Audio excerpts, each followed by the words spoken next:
Assalamualaikum warahmatullahi wabarakatuh. Perkenalkan, nama saya Felia Eliani Putri. Eh, saya akan memvideokan cara hemodialisa dari awal sampai akhir sebagai tugas ujian stase minatan hemodialisa.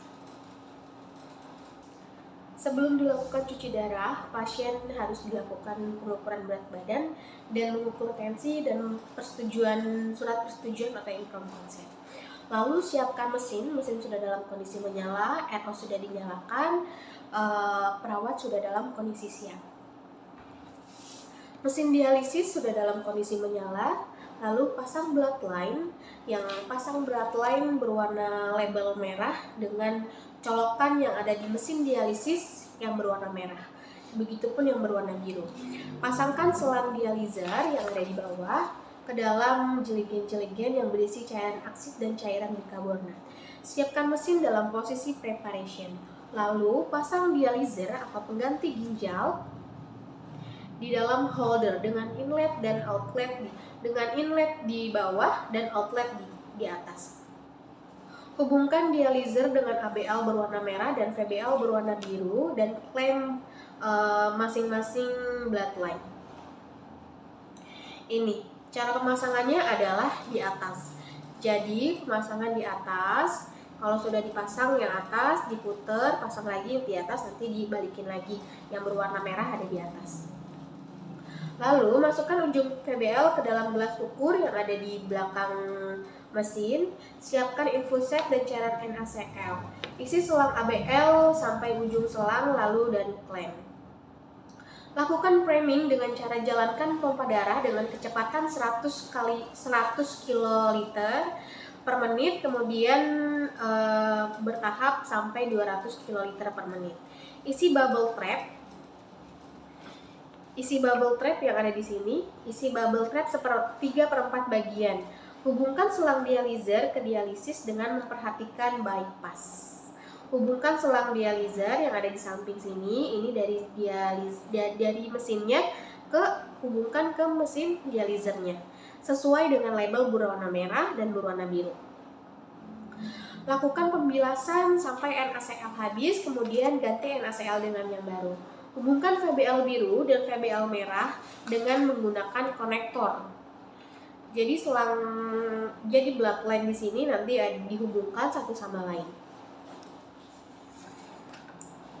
Jika bloodline warna merah dan warna biru atau VBL dan ABL ini sudah dihubungkan dengan konektor, berikan heparin sesuai dengan ketentuan dosis dokter. Lakukan sirkulasi dalam, caranya sambungkan ujung bloodline arteri vena, ganti cairan normal salin atau NaCl yang baru. Tekan tombol UFG 500, beri waktu 10 menit. Putar kecepatan aliran darah dengan 350 rpm. Lalu hidupkan tombol UF ke posisi on, mesin akan otomatis melakukan ultrafiltrasi. Lalu setelah UV mencapai 500 cc akan muncul pada layar UFG reached, artinya UFG sudah tercapai. Dializer siap digunakan untuk pasien. Pasien sudah siap untuk dilakukan cuci darah. Posisikan pasien senyaman mungkin, lalu pasang tourniquet di daerah simino yang terpasang. Pasang AV fistula berwarna merah dan berwarna biru seperti pada gambar. Ya, jadi yang ini yang dipasang ke tangan pasien. Nanti ini dihubungkan dengan bloodline yang sudah siap digunakan kepada pasien. Selanjutnya adalah setting UF, lama hemodialisa, dan waktu. Untuk caranya, yang pertama tekan elapsed atau dialisis, ke time, waktu, RX time, masukkan data, lalu enter. Lalu untuk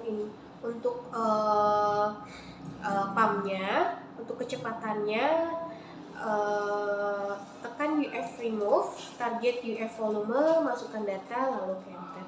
Lalu atur juga heparinisasi, heparin pump, tekan heparin red, auto shift off, set bolus size, bolus lalu itu bila diperlukan. Atur red blood pump sesuai pasien. Buka clamp arteri dan venous pressure yang ada di tangan pasien. Clamp yang ini dibuka di tangan pasien. Periksa menu sesuai program atau tidak. Selama pasien cuci darah, monitor adanya komplikasi seperti menggigil, demam, mual, muntah.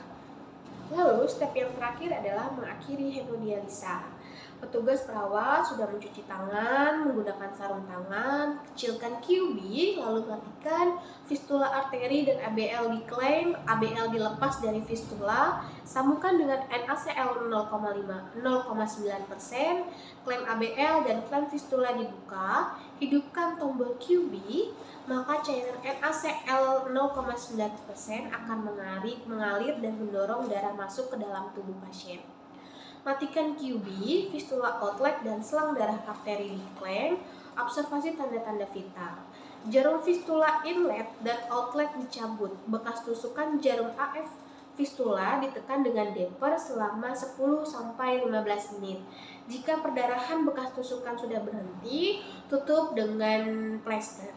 Kembalikan alat-alat ke tempat semula, dializer dibawa ke tempat reuse, lalu mesin di-rinse kemudian dan diberikan desinfektan. Untuk pasien gagal ginjal akan diberikan suntik sesuai dengan dosis yang diberikan dokter, yaitu suntikan eritropoietin. Gunanya untuk membentuk sel darah merah yang akan diproduksi di sumsum tulang belakang. Apabila HB di bawah 9, maka akan dilakukan transfusi dan dirawat inap selama 1 hari. Jangan lupa edukasikan kepada pasien untuk batasi air minum dan batasi konsumsi garam dan natrium.